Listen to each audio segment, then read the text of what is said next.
Friends, ফেচবুকে হওক লাগিলে ইউটিউবে হওক, আপোনালোকৰ ভিডিঅ'বিলাক ভাইৰেল হ'বৰ কাৰণে আটাইতকৈ ইম্পৰ্টেণ্ট বস্তুটোৱে হৈছে কণ্টেণ্ট। আপোনালোকৰ কণ্টেণ্ট যদি ভাল হয় তেনেহ'লে ভিডিঅ' ভাইৰেল হোৱাৰ সম্ভাৱনাটো বাঢ়ি যায়। কিন্তু তাতোতকৈ ইম্পৰ্টেণ্ট এটা বস্তু হৈছে সাউণ্ড কোৱালিটি। আপোনালোকৰ ভিডিঅ'বিলাকৰ সাউণ্ড কোৱালিটি যদি ভাল হয় তেতিয়া অডিয়েন্সে শুনি ভাল পায় আৰু তেতিয়া আপোনালোকৰ ভিডিঅ'বিলাক ভাইৰেল হোৱাৰ চান্সটো বাঢ়ি যায়।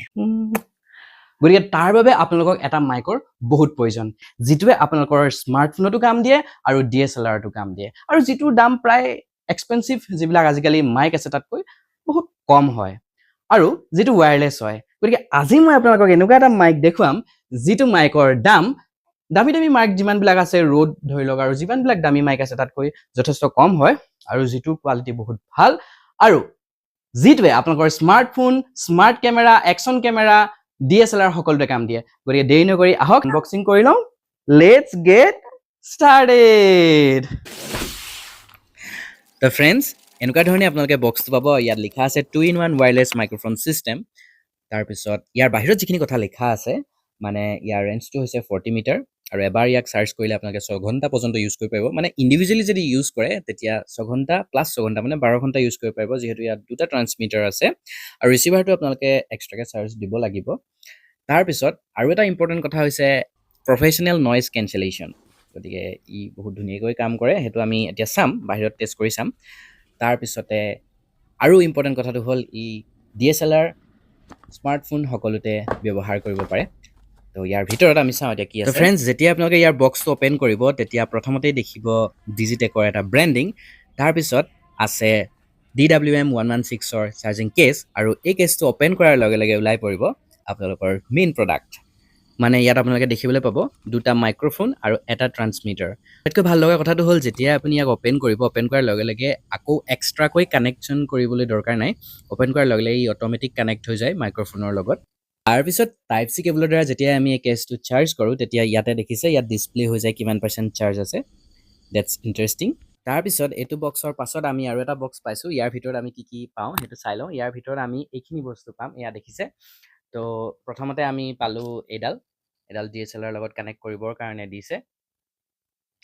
তাৰপিছতে পালোঁ এইকেইটা ক্লিপ, মানে আপোনালোকে কলাৰত এনেকৈ এই ক্লিপকেইটা লগাব পাৰে।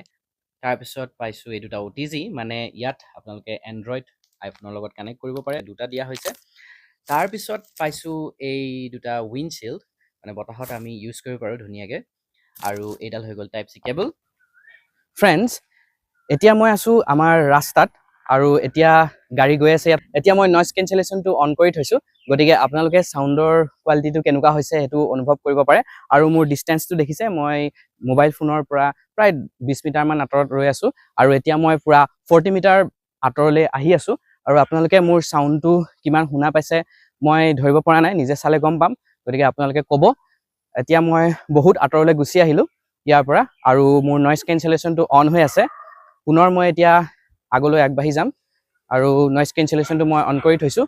গতিকে চাউণ্ড কোৱালিটিটো ক'ব। আৰু মোৰ মুখৰ আগেদি এয়া দেখিছে এখন স্কুটি পাৰ হৈ গৈছে আৰু বাইকবিলাক অহা যোৱা কৰিয়ে আছে এইটো ৰাস্তাত।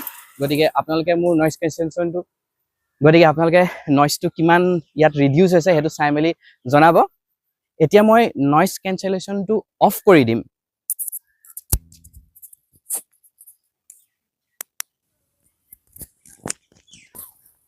তো এইটো ভিডিঅ' কৰি আছোঁ মই নইজ কেঞ্চেলেশ্যনটো অফ কৰি।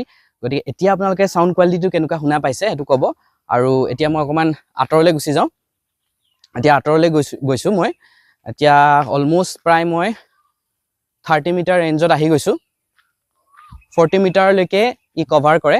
গতিকে এতিয়া আপোনালোকে চাউণ্ড কোৱালিটিটো কেনেকুৱা শুনিছে ক'ব। আৰু নইজ কেঞ্চেলেশ্যনটো মই অন নাই কৰা। আৰু এতিয়া চৰাই চিৰিকটিয়ে মাতি আছে, গতিকে আপোনালোকে কেনেকুৱা শুনা পাইছে চাউণ্ডটো ক'ব। আৰু ইয়াত আৰু এটা মুড আছে, সেইটো মই আপোনালোকক দেখুৱাম এতিয়া।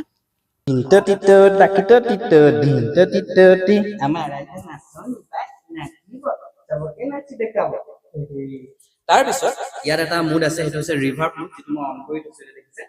গতিকে আপোনালোকে মোৰ ভইচটো শুনা পাইছে, সেইটো মুডত আপোনালোকে নিশ্চয় ভইচটো শুনা পাইছে। এইটো বিশেষকৈ বেছিকৈ ইউজ নহয়, কিন্তু পয়েম ৰিচাইটেশ্যনত মানে কবিতা আবৃত্তি কৰোঁতে বা ড্ৰামাটিক কিছুমান ডাইলগ দিওঁতে